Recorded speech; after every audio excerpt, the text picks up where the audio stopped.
ഇതാണിതാണി പാവന ഭാരത ഭൂമാതാവിൻ ശ്രീകോവിൽ.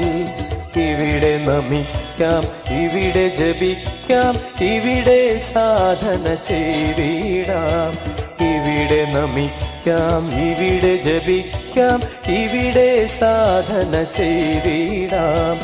ഇതാണിതാണി പാവന ഭാരത ഭൂമാതാവിൻ ശ്രീകോവിൽ. ഇവിടെ നമിക്കാം, ഇവിടെ ജപിക്കാം, ഇവിടെ സാധന ചെയ്തിടാം. ഇവിടെ നമിക്കാം, ഇവിടെ ജപിക്കാം, ഇവിടെ സാധന ചെയ്തിടാം.